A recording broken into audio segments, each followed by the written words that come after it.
Moira, do you like the movie?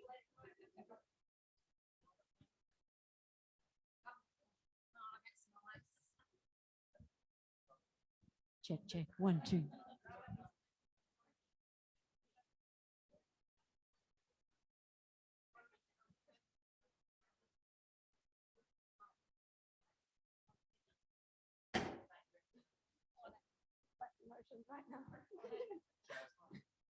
Okay, yes, we're getting closer. Big, long panel. Okay.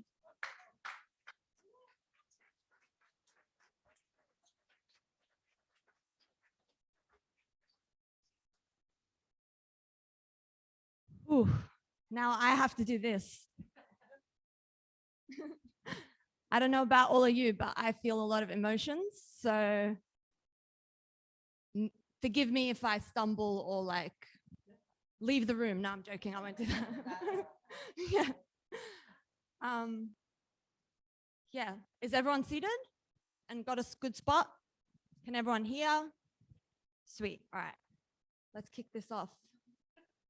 So I wanted to start by acknowledging that we're on Wurundjeri land, stolen land, unceded land, and that sovereignty was never ceded, and that it always was and always will be Aboriginal land. So we have a full panel today, very exciting. A bunch of you I know pretty well. I wanted to wing it and just say it off the top of my head, but I'm scared I'll say something's wrong. So I'll refer to this for the time being at the start, and then I'll put my phone away because I hate phones. Yeah.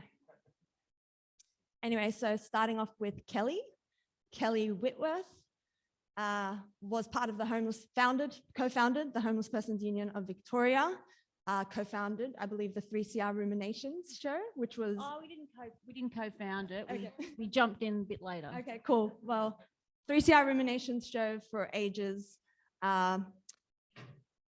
was involved in the Bendigo Street campaign from the very inception at the start, and was one of the makers, along with Spike, of the Homeless in Hotels podcast. So next we have Arnie Ange. Ange was also part of the Bendigo Street campaign, squatted number 26. She's a proud Yorta Yorta woman, a grandmother, and yeah, she's currently in transitional housing. Yeah. Uncle Frank as well. These were all my neighbors, by the way, on Bendigo Street, so this is wild. So Uncle Frank was a neighbor on Bendigo Street, 13. Yeah, I thought I spotted my street there yesterday. I know this one here. Good to see you. Yeah, good to see you too. Uncle Frank. Still in the little dog box. Yeah. Yeah, Uncle Frank was the target of a lot of police harassment on Bendigo Street, and he was a big fighter, and yeah, he fought all of the police evictions. Okay, so Caitlin is a peer, proud sex worker. She featured in the Homeless in Hotels podcast. She lived in the hotels during quarantine, during the lockdown, the COVID lockdown. And yeah, she said a lot of really cool things on that, on that podcast. All right, who's next? Spike. All right, Spike is a peer worker. He also co-founded the Homeless Persons Union of Victoria, was from the start a part of the Bendigo Street campaign. And what else do you want me to say about you, Spike? He's a legend, yeah. He had the what? He had the best day. The best dope.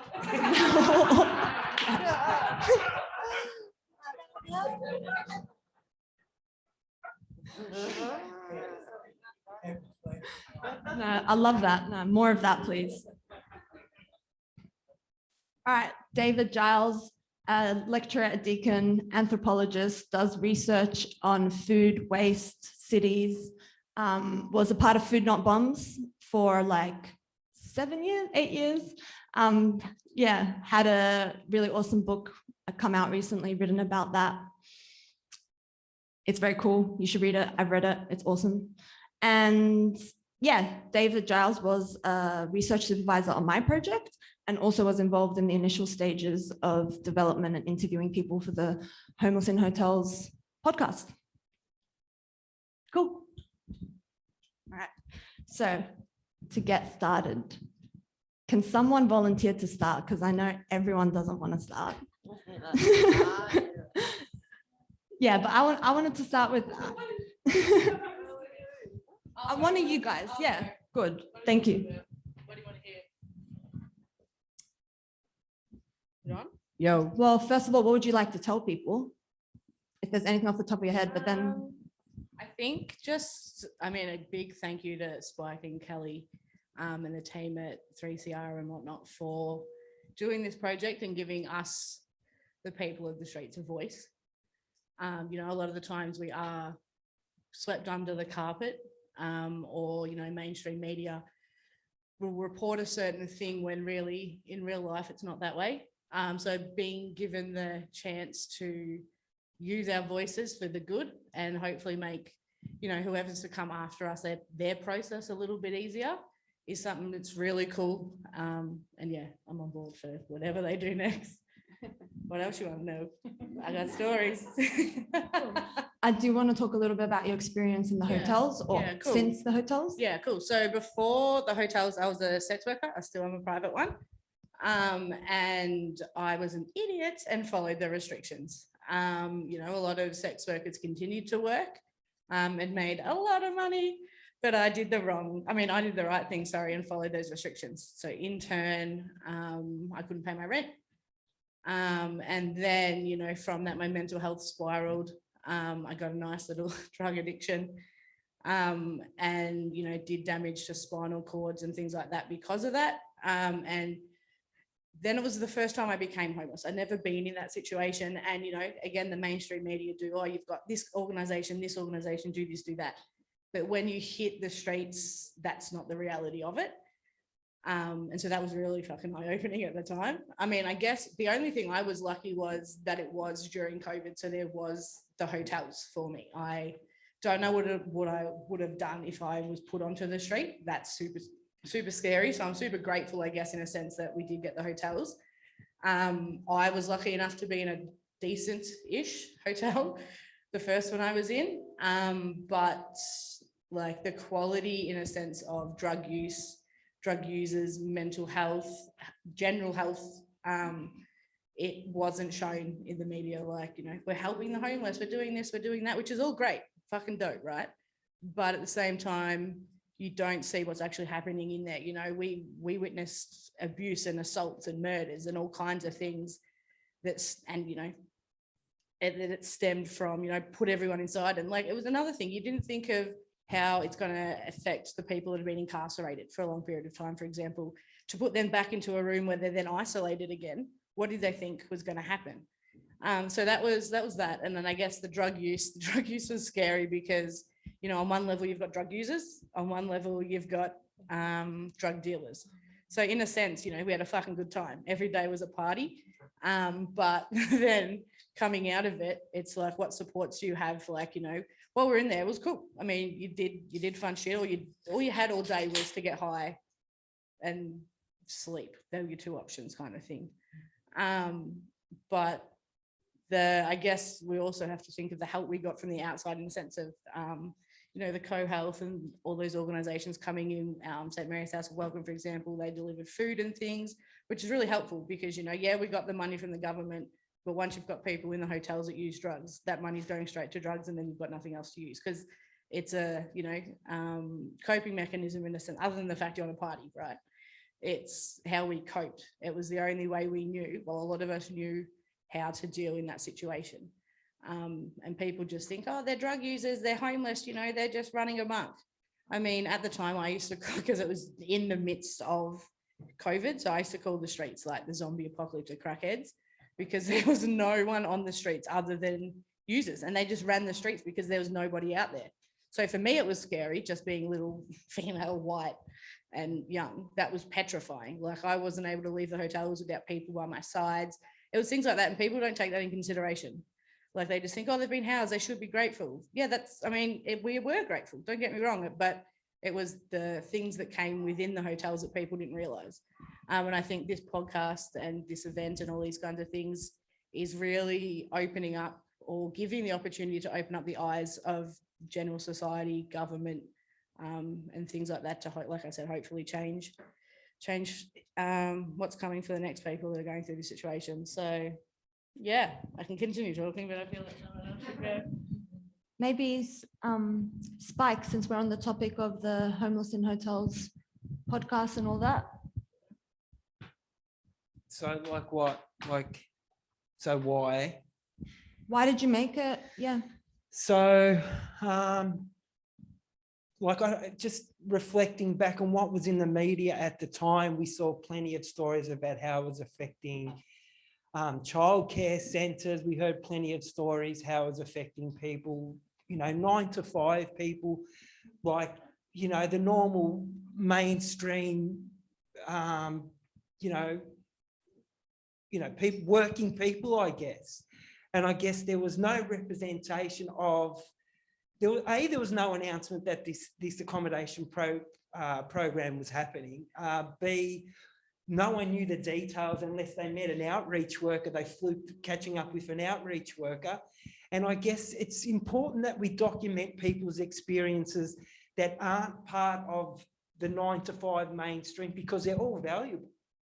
And that's how we learn. That's how we learn from each other, is by telling each other our stories. And a whole bunch of people were locked out of that opportunity. No one heard. No one heard. And so stuff like prohibition and just like being able to talk about your drug problem during a stressful time, there were no more, your peer worker wasn't working anymore because there were no services.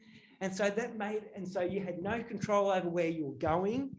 You might be on the same floor as someone you owe money to. Like, people that were offered this accommodation had no say over where they were going, how much it was going to cost, or how long it was going to be, or how long it was going to be for. And so it was, we thought it was really important that we document people's stories. And I think just having you guys here, this is amazing. This is our chance to tell to share our shit. It's like, we're our 7:30 report, wasn't it? They're not interested. They think they know who Katie is. They think they know who I am, and they think they know who you are. They don't. They don't know. People. I'll shut up after you. Just like I'm on social media, and I was blown away by the Olivia Newton-John stuff. Not because, because we're familiar with her because she's on the mainstream media. She's in our movies. She's like a brand. We don't know what happens to people that are homeless or sex workers or people who have drug problems, what it's like for them, because they don't exist on our screens or on 3CR. They exist on the radio and some other places, but we thought it was an ideal opportunity to have people's voices heard in a safe, create a safe environment where people could talk about their shit and not be judged. And yeah.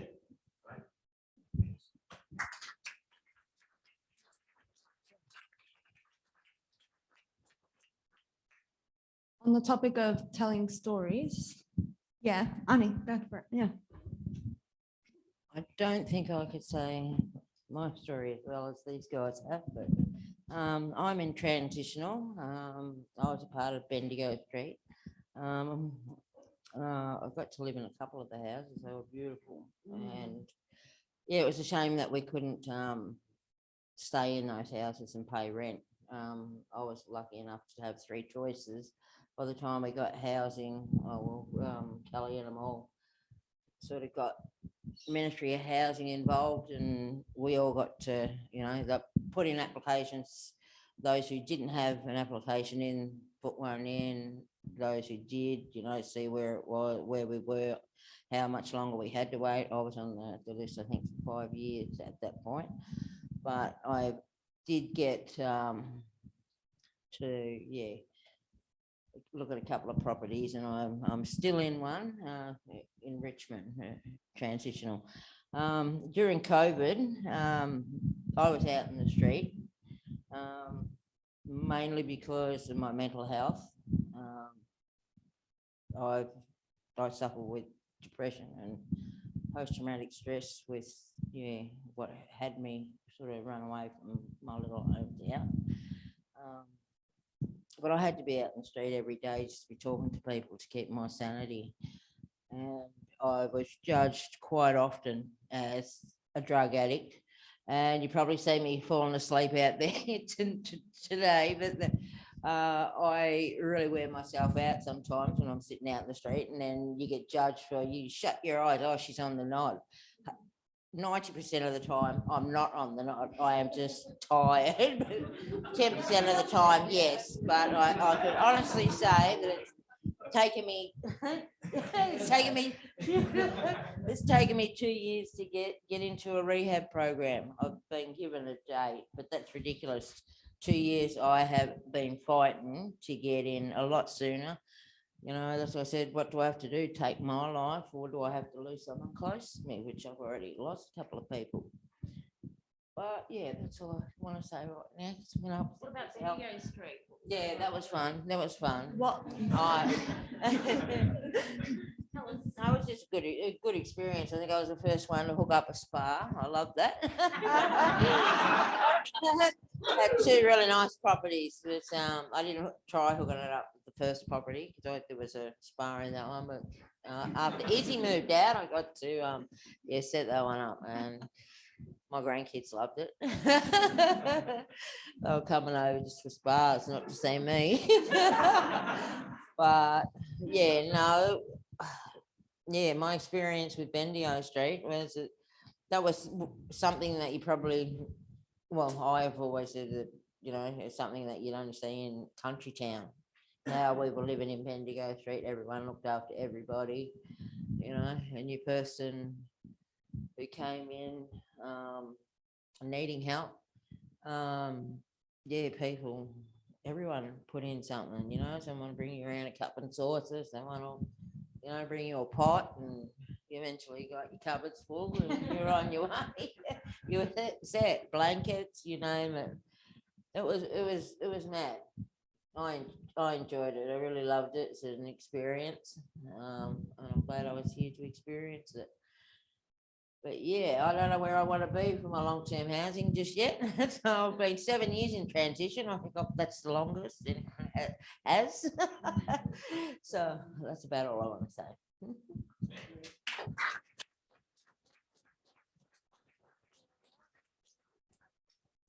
They black to laugh. Really. Yeah, well, my experience in Bendigo Street was real eye-opener for me. Not just me. Half of my family from Gippsland come down and to stay with me.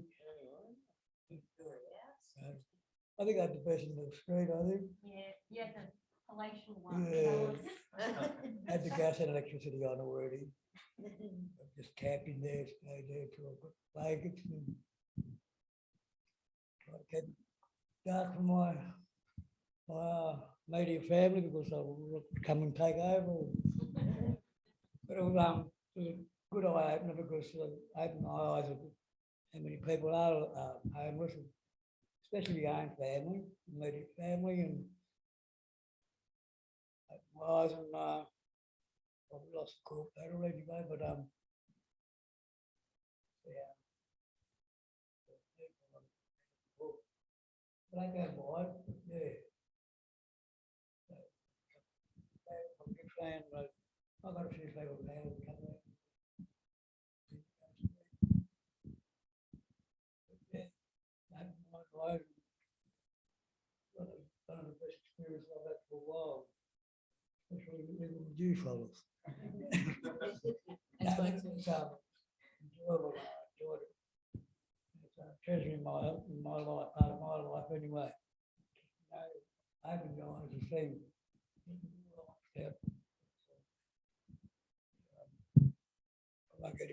into two different, that's what we did, Spike. I know. I enjoyed it very much. Very sorry to leave, actually, yeah.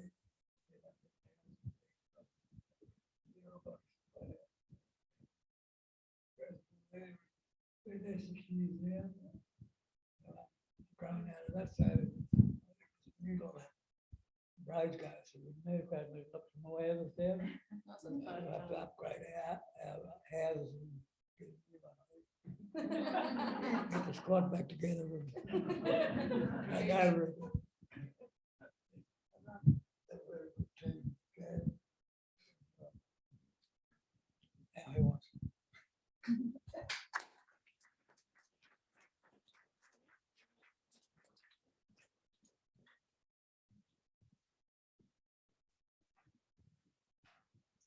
I think, so I have been connected to both of the projects, just sort of in an advisory capacity for a few years. So I think the main reason Jasmine asked me along was just to say a few things about scale and the kind of global context for this, because all of these stories multiplied the world over, right? We're not just talking about Melbourne, and we're also not just talking about Australia. And though every part of the world has its own specific history of dispossession, it all adds up to one global housing crisis. And so 1 out of every 7 people on the planet does not have an entitlement to shelter. So they're by some definition homeless. So that means 1 billion people, 1 out of every 7 people is in some tenuous relationship to private property, to shelter, etc. So when, you know, what makes these projects so important is that they work on 2 different scales. They work on the scale of individual experiences that are crucial, and they work on the scale of the whole planet. So I wanted to just say that, right, and put it into the context of the last, you know, few decades of booming housing crisis, right? Homelessness isn't just something that happens. It's a set of decisions that we've made collectively. It's a set of decisions that we've made over and over again for 40 years, which is why it's getting, the numbers are growing around the world, right? Partly because as societies, we've decided to invest in hyper-capitalist sort of neoliberal model for how you look after people or don't. And we've also chosen to invest in a hyper-capitalist neoliberal model of how you do housing, which is that you invest in enabling people to buy houses and make an investment out of them, which is why, like the video said and my Uncle Larry said, there's something like 2 or 3 empty homes across Victoria for everyone who's homeless, and around the world, in major cities around the world, that's the case. So I suppose I wanted to just say that, right, that the problem is that not that people are homeless per se, the problem is housing deprivation. That's been a choice we've made, and it's a choice we can unmake.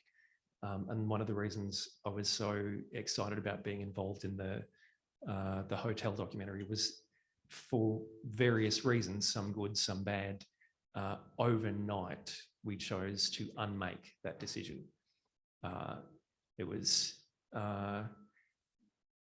the implementation was not backed by the best of motivations, and that comes out in the documentary.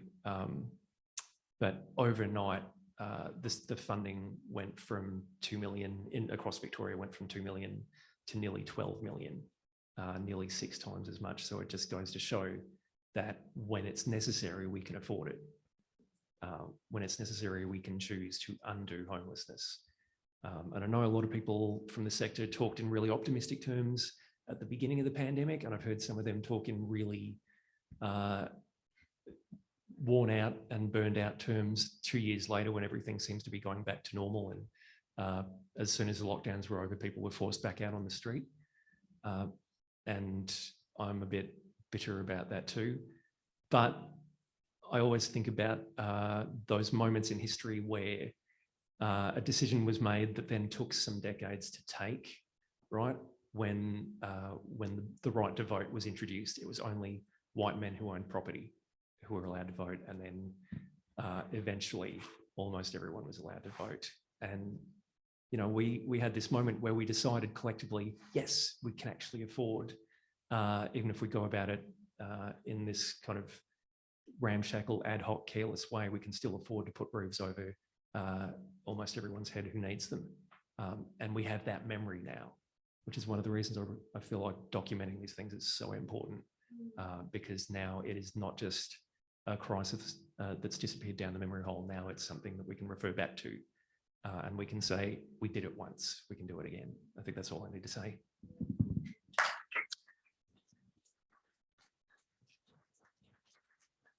Can I say a thing? My brain worked while everyone was talking. Awesome. Cool. So, I mean, like I was saying about the hotels, it was great that they were opened and everyone, had a space. But when it came to like the 3rd or 4th lockdown and it was close to the end, we didn't know where we were going. We weren't told if there was somewhere else for us to go or if we're all just being pushed out onto the streets. So I think, other than the danger of what was inside the hotels, it was what was our next step. Great that you've done this now. Fucking fantastic. Awesome. But where the fuck are we going now? Do you know what I mean? And I even wrote a blog, not that I'm a writer, I just like talking shit. But I wrote a blog about it in 2020 when we were still in the first hotel being like, I don't know. And nobody knows, organizations that were helping us didn't know.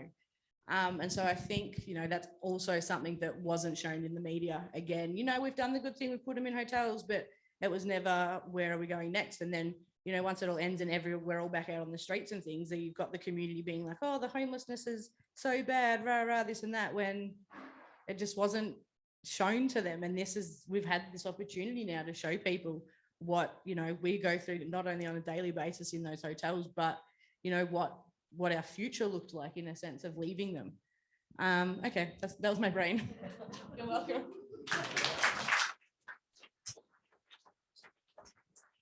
I wanted to ask Uncle Frankie and Auntie Ange, both of you, if you wanted to talk to what some of your experiences were leading up to the Bendigo Street campaign.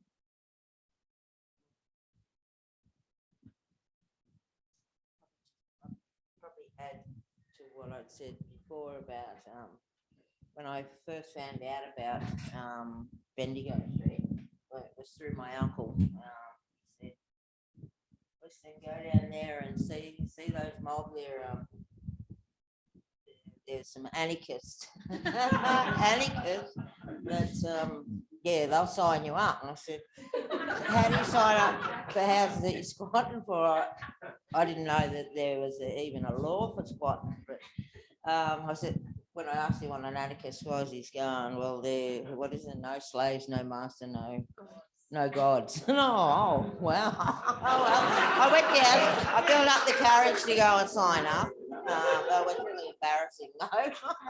And then there was 20 odd people there. I was all trying to pick them. Looking for the black leather and the dreadlocks and everything comes with it. But yeah, no, I think I wanted to add too about what I didn't mention before when we were all out on the streets and I was going out, with my depression and that. Oh, yeah, the workers, we had no supports out there. There was a few co-health workers that would come every day, walk through the city and say, anything you need, how can we help you? They didn't really, as Sister Girlie said, that they didn't really know what it was they were doing or what they could really offer, but they were asking, and I think further down, now, I wish that they could have helped us maybe do external courses, things to keep our little brains active and maybe away from drugs and away from. I think the other thing was also the lack of support for mental health in these positions. I was back again. Shock. But I was taken in an ambulance more than 3 times to the Royal Hospital due to suicidal thoughts and whatever. And the lack of support when you get to a hospital is scary. I've gone, I have bipolar. So when I get bipolar, I write because weirdly I can't talk. So then I hand the doctor what's going on. This is what's up. I've had twice be told, this is too serious, go home, call mental health. Go home, call mental health for 3 hours on the hold. And they're like, oh, this is pretty serious, go to hospital. So then you're stuck in a hotel. One, you've either got no money, your drugs have run out, or you're too high and you can't get higher. And then all you want to do is like, you know, not exist anymore. You go and seek that help. And then you're just handballed.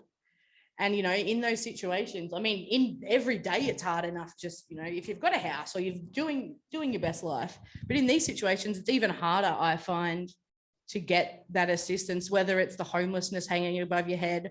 I've been, you know, turned away because of my sex worker status. So there's a lot of things that come into play. And yes, there's organizations that, you know, could do better, but I think it's also hugely, it needs to be emphasized on the fact that the mental health system also needs to do their fucking job, to be fair, because, you know, in a sense, we're human beings, we're not fucking statistics. Yeah. So that's they're like, oh, suicidal rates are going up, rah, rah, rah. Do something fucking about it, man. People are coming to you because they need help. You turn them away. What the fuck do you think is going to happen? Anywho, on that rant, yeah, mental health sucks and they should do better. Correct? Yes, correct. I agree. Tell you to ring Lifeline, you know, when you're feeling suicidal. And I said, well, if you're feeling suicidal, why would I ring Lifeline? I want to kill myself. That's why I can. I call them and they just repeat what you say. You're like, yeah, no, I said it, bro. That's what's good. Stop repeating it. Yeah, that becomes very frustrating, doesn't it? And, I mean, you end up dealing with your problems yourself in some way, you know. There was something else I wanted to mention. You know, no, you're right, sis. It'll come to me soon. No worries. All good. Go on, Kelly. No, I've got nothing to say. Everyone's spoken so well. I don't have anything to add. I just want to thank all you beautiful people that have come here today, yeah, to support both these projects. They're both really important. Yeah, I don't really have anything to say, Jasmine. Maybe Speak to why you think they're both important. You were involved. everyone's in spoken so well about why they're important. both. Okay, sure. I'm just going to be repeating. You want to say something, Angie? Just very briefly, the homeless to homes or the hotels, whatever, homeless to hotels. I think, yeah, well, maybe next time round, if there is a next time, and hopefully that we don't, it's not going to happen. But I think what part of the problem might have been too, there were so many people that came from all over Victoria, from country, you know, to get one of these, you know, to get into a hotel. And because up in the country you don't have even the supports that Melbourne have, so that was a part of the problem too. And then you got a mixture of the different crowds, and yeah, I think that was partly why some of the hotels may have, you know, got smashed up, or, you know, they sold all the goods that they could that wasn't bolted down, or yeah, I was lucky enough to have had my transition beforehand, so it was just my isolation, you know, isolating myself, that was the thing I couldn't handle. But yeah, if workers had have been able to, yeah, sort of get me back into work, or, you know, like in preparation, do some courses and keep my brain active, or would have, my mental health would have been a hell of a lot better. I mean, I've had a really good, I give myself an education. I was a registered nurse before I ran. Yeah, which I did palliative care for 7 years, and I loved that. But yeah, if I could have got back into that, you know, or a refresher course, or just something external, my mind would have been active, it would have been less suicidal. But yeah, thank you. I guess one thing I'd like to say is that I guess we, what's the expression, pulled no punches with the series. Like, we didn't give people like this big warning, like, you know, you're going to hear about, we did say you're going to hear people talking, you know, candidly about their drug use, but we didn't, you know, like bring in extra voices to kind of butter the audience up, you know, and say, these are the reasons, blah, blah, blah. And yeah, so people talk candidly about their drug and alcohol use during their hotel stay. And I just think the general public, you know, shouldn't be shocked about that. And, you know, because drinking went up throughout the general community through COVID, and people get off their face and do all kinds of things in the privacy of their own home every day. And, you know, and just because you're homeless, you're supposed to, I don't know, be kind of grateful and go cap in hand and behave yourself and all this kind of stuff, which I just think is an absolute rubbish. Because, you know, people that are housed, pay rent or mortgages or whatever, they can do what they like in the privacy of their home and no one knows. So I just wanted to say that.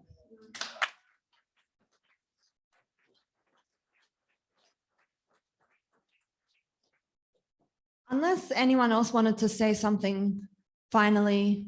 Just one, Yeah. the peers thing, I think just that peers have come to support the launch, that people who have shared a lived experience have come to support this and support other similar projects. So we have control over our stories, and that we tell our stories, and that I think that's really important. That's important to, yeah, like I said before, it's how we learn from each other. That's how we learn.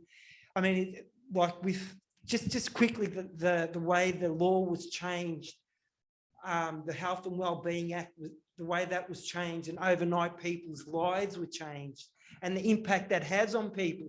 Same as public drunkenness laws not being taken off the statutes, how that affects people, how the no homeless ban, when they wanted to change the camping laws to make it illegal to be asleep in town. So how does that affect? I think it's really important that we document how this impacts people, and so hopefully people take it more seriously and they're part of the discussion, because most of the people that we're talking about don't join political parties and don't really have any input into how they're portrayed and how they, you know, and how they're portrayed and how and the whole narrative around who they are in the media. So I think this is one step in the right direction towards addressing, how people are represented in the media.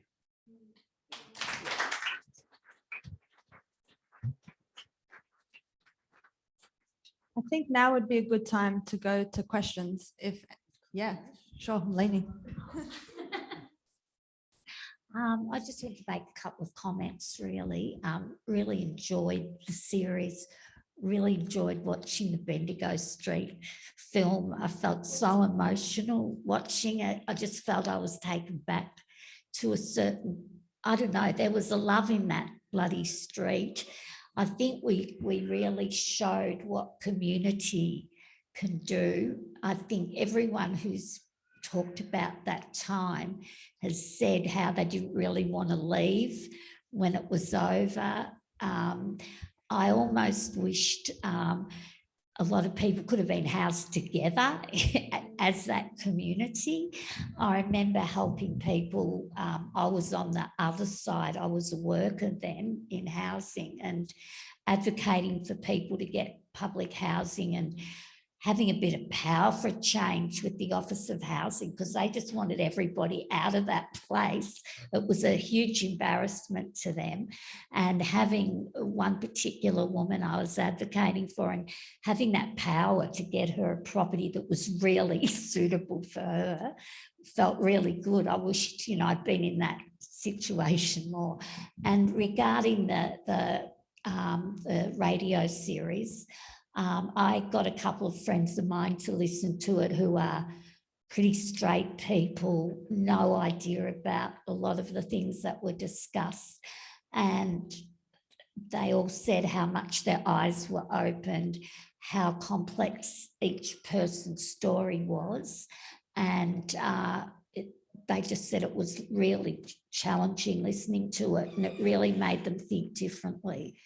So, yeah, congratulations, everybody, on doing some amazing work. Thank you. Yeah.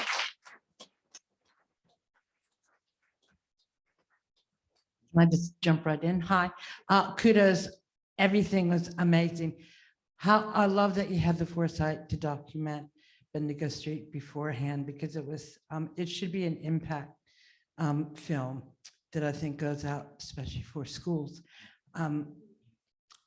I'm somebody that has lived experience in being homeless and having drug and alcohol issues and whatever. I'm very lucky that I have housing now. And it never hit me so much after listening to your homeless in hotels about the trauma that living in such a big like rooming house on steroids type thing with so many people. Oh my God, when Spike, when you brought up about like, I could have owed money down, you know, just all these people. And it actually, I'm so glad that you're speaking about this because people need to hear that. I've spoken myself before about the trauma of being an older woman in boarding houses and whatever, and all the issues about being female and sleeping rough. But these are the things that need to be brought up and be loud now. I mean, it still hasn't changed from much because I still speak about it, but I always want to say, what about the people in COVID that were stuck there? I never experienced, and I hope that councils, I hope that community groups get to hear your podcast, get to hear your message. It's so important, so important. And plus councils to hear the importance that it means to have your network and your support workers, because they cut all that funding. They have cut all those support. So kudos to all of you. Thank you, thank you, thank you for doing that.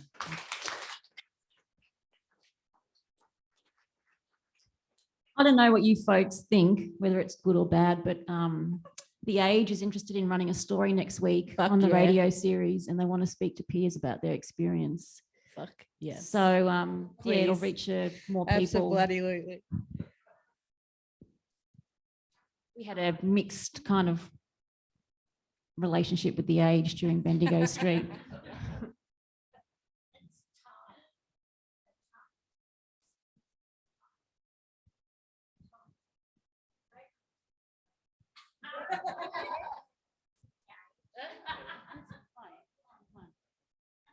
Did anyone have a question that they wanted to ask? Oh.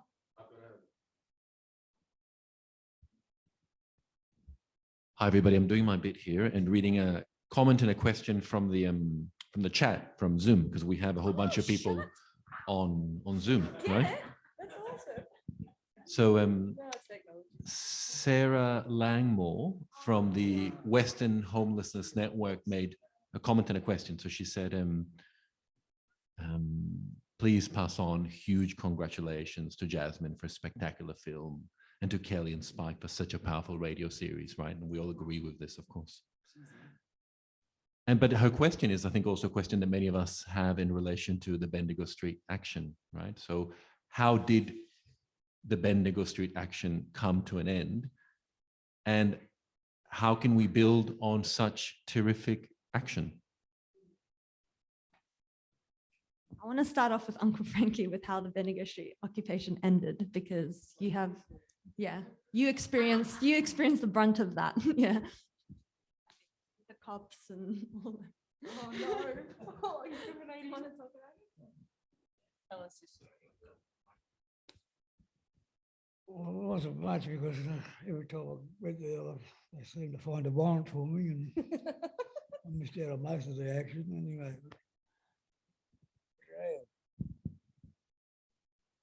Yeah. I don't know. Just lock me up every time I couldn't get close to anybody. There's a couple of days there, coppers go, and a few days later, another 35 coppers coming along. And it's funny, even today, coppers there down in Richmond. All my people, they all druggies or drunks or whatever they do. All the coppers were all along, oh, how you going, Uncle Frank? Hey, Uncle Frank, hey, Frank. I'm looking, I've got my brothers and cousins and, you know, fam. This cat must be a dog. Yeah. He's a dog, he's a policeman, he's a foreman. All right. because I could feel them staring at me like, yeah, these fellas know all the cops. Just wait on you fellas, just wait. I'll go back there, maybe about 3 or 4 of them walk along. Excuse me, you fellas, hey, Sergeant, can you tell these fellas here how you know me from? Yeah, Bendigo Street. Yeah, not every cop ever did them walking around Richmond, doing their thing, all knew me, and must have had about 60 to 80 coppers. With. Yeah, so it was, didn't see much of the action because I was locked up. Yeah, so, you know, see it on the news, I don't think. Too young. Hey, Too young. who, me? Oh, yeah. I was 50 now. Really? I think about 50. I just turned 60. No. Yeah. Oh, you don't look a day over 21, Dales. Yeah, it was a good experience. And yeah, How did it end? You know the news. Great story, but I don't know. We went to court. We went to the Supreme Court. That's right. Yeah. I don't know, what do they want? So like a whole bunch of people, they, so Monica got a house, Frank got a house, and you got a house, did you? Izzy, Lucy. I said Izzy. It's okay. Yeah, so a bunch of people got public housing, and then they threatened to fine us $30,000 each, and well, yeah, Meg understood. Meg understood. Like I don't know. Like it went over the top of my head. The whole court stuff.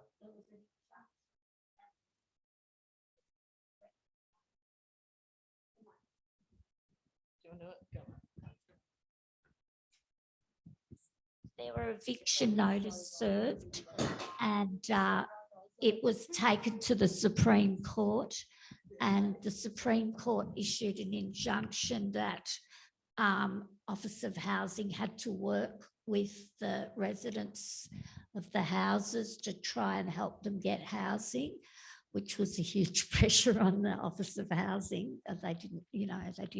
They were trying to distance themselves from this whole thing the whole time.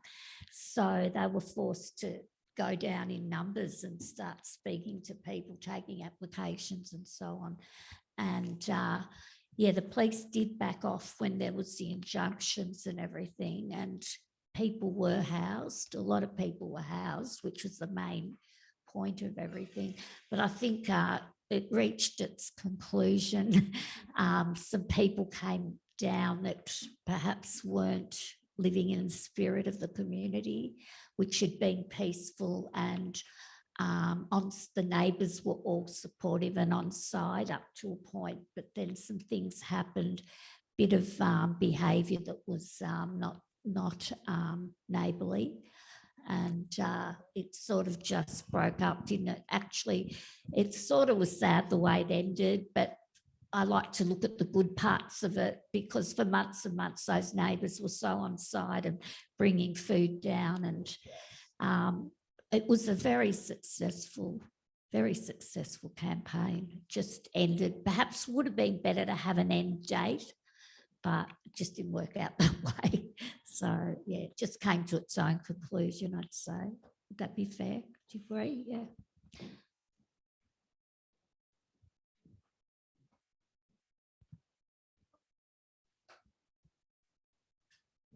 Anyone else who was involved in the Bendigo Street campaign who wants to give their recollections of how things ended, why they ended? So many people here were. Any people outside? I know all you people were involved. Yes. Arnie, we're looking at you. Arnie, Britt, who else? Javed. Go on. Come on. Yeah, the injunction. I think the injunction was a good moment of like delaying the end, because all that one day they put these notices on the front door of every single house, like at both ends of the tunnel, like in Parkville as well as in Collingwood. Everyone just woke up to these notices and were like, "Shit, maybe this is the end." And then, yeah, Meg and other people put together this effort for the injunction, and it was, I think, the first invocation of the Charter of Human Rights into Victorian law, that they have to do a kind of human rights check of people if they're going to evict people from government property, and that like threw back, I think, a lot of their plans, like a lot of the way they'd planned to do to the eviction. But then people stayed on for another few months after that. I mean, I went away and stayed with some family, and I wasn't around at that point. But yeah, lots of people stayed on, kept fighting in different ways, and was like reading about all these different from afar. I was like reading about all these amazing attempts to keep it going, and to, you know, people got thrown out and took it back, and like, you know, and obviously there was many, you know, because it became so big, there was like different people brought different like focuses and things, and yeah, so there's like, you know, life brings complexity as well that was there. But yeah, to see that the people, yeah, that people felt like there was something worth hanging on to there and were fighting for it, was really awesome. And that's how I remember that.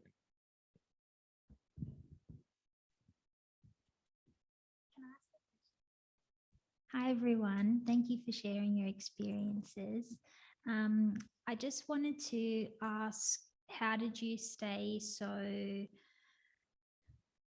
powerful and together throughout all of the bullshit police presence? Because in the film, it showed people getting arrested, and you would have had to deal with that on pretty much an everyday basis. And I'm sure that they didn't respect what you were doing, and they would have met it with force, and you would have copped abuse. And I just wanted to know what that experience was like, and I guess how you kept going on for so long, as long as you did, and yeah, what that was like.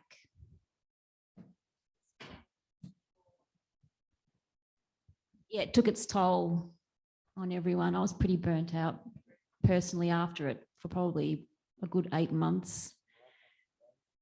Yeah, I don't know how we did it. We just felt so strongly that we were on a winner. Like our argument was strong. We were really clear in what we were saying, and like we knew that morally we were on solid ground, and yeah, and that's why we were able to stave them off for so bloody long, you know, because it was disgusting what they were doing. You know, there was, anybody that doesn't know, I'll tell a little bit about the story, but so we all know they were, you know, destined to be demolished for the East-West link. So they were acquired by the government, and they didn't build the road. So they were left there empty. And then sometime into it, they gave them to the Salvation Army to house homeless people. And 6 months later, when Kat in the film, she went there, they were still all empty. The Salvation Army hadn't housed anybody that was homeless. And in fact, when we started the action, we found that they were housing their own employees in there. And we brought that to the media, who did diddly squat about it. I lost my train of thought, but yeah, we knew we were on solid ground because there was so much corruption involved, and homelessness at that time, 2016, was, you know, getting really huge, and, you know, the general person was becoming aware of it and concerned, and so many, like 36,000 people on the public housing waiting list in Victoria at the time, and the street count had just been done in the city. They counted something like 350 people just sleeping, you know, in the CBD. So we knew that we were onto something strong. We were really firm in what we felt, and I guess that's what kept us going. But it did take a massive toll for a lot of people, and we were really burnt out. So we learned a lot of lessons in how to organise and do actions, because I was pretty green. Like, I hadn't been involved in much activism up to that point, so it was a big learning curve. Yeah, but it was worth it. People got housing out of it, and makes it all worthwhile. That's why these things are so important, that we keep talking to each other. And that's what I think, that's what helped on Bendigo Street, is people were meeting, because we lived with it. We were basically living with each other. And so it was, I guess it was a protest, but it was also, we were living in, and I guess when you're isolated, it's a lot easier to put it on or stand over someone when they're alone, or if they feel like they're alone. Like if you're the homeless person's been offered hotel accommodation by an outreach worker, and you're hearing about it by yourself, it's a lot, and no one can validate how you're feeling. It's a lot more difficult, and I think just having the support, the mutual support, sort of helped. Being able to debrief, yeah.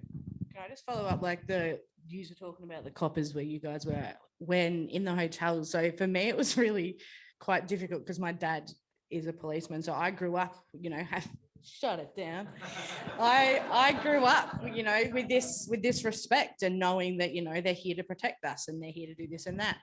And so again, I guess my eyes were opened quite widely when I got into the hotels, and, cops were called every second day, and, you go out for a dart and the jacks are walking around in groups of 8, arresting people, charging people, sleeping on the street $5,000. And it was just like, again, we're human beings, we're not statistics. And it was quite hard for me to digest that, growing up with a parent who is a policeman, and then having to digest, I'm part of this community now. This is how I'm being treated. How do I differentiate how I feel? So that was kind of another experience that I had to go through. Oh, calm down. My mum's crying. It's all right, Ma. So yeah, that was quite a difficult thing for me to go through, and to see other people treated so poorly. I would, if you can't tell, I like a chat. So I would just walk around the hotels making friends. That's all you could do. And so to see, these innocent human beings, being taken away and treated so poorly when they aren't being looked at as human beings, they just seen, the drug status or the homeless status. And yeah, that was something that was quite an interesting ride, and still quite difficult to digest at times. But good question. I'll just add one last thing, that the council is still hassling homeless people out on the street. They're still taking their belongings if they're left, sitting out front of a shop. This one time I was sitting on the corner of Flinders Lane and Swanston. I need to go to the toilet, so I asked Donna, the lady who was selling the big issue, can you just watch my things? So I've gone there and come back as quickly as I could. Donna goes, oh, the council have been, because I'm going, where's my stuff? And she's going, the council have just taken it down the road. The truck's just up the road. Well, with that, I push a walking frame now.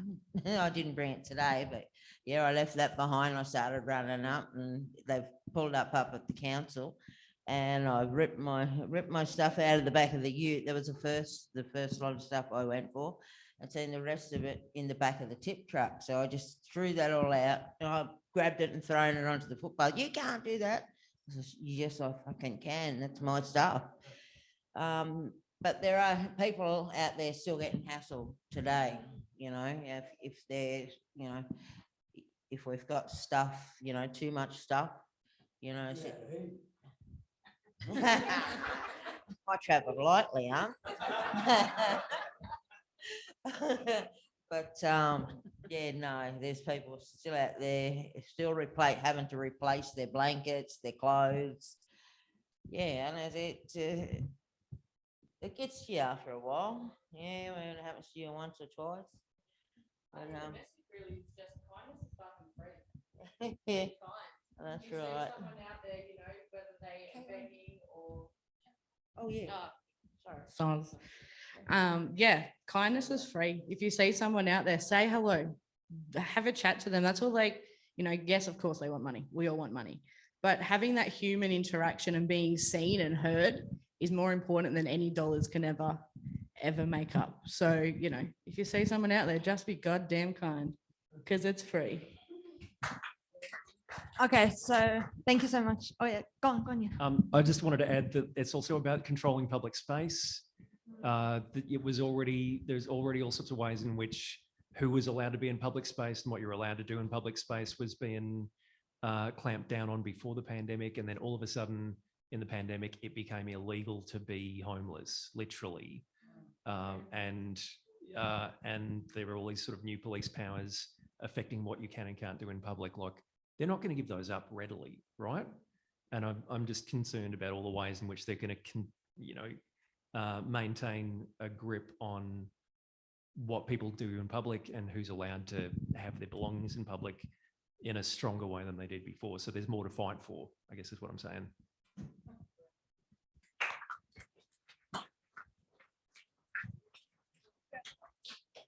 I think that will conclude the panel. Before we conclude, Carlos really wants me to allow the people on Zoom to participate. I think this is a special person on Zoom. So Emily from Husk has a comment. So in reference to one of the earlier questions that was asked, she said, the community and having people together, living together and being strongly connected was a big part of the longevity of the campaign. We did other events together and had dinner and other stuff besides actions. So that really helped us keep going and supported our mental health to a point. Community is really a big part of successful actions, I reckon. Agree fully with what Spike said earlier.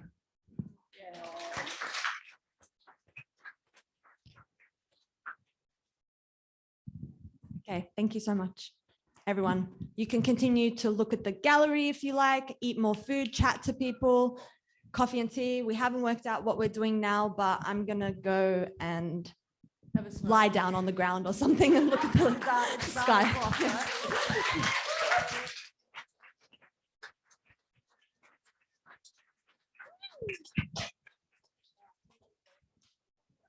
That one's good. Whose kicks are dirtier? Yours or mine? Yours? I gotta get a, the old toothbrush trick.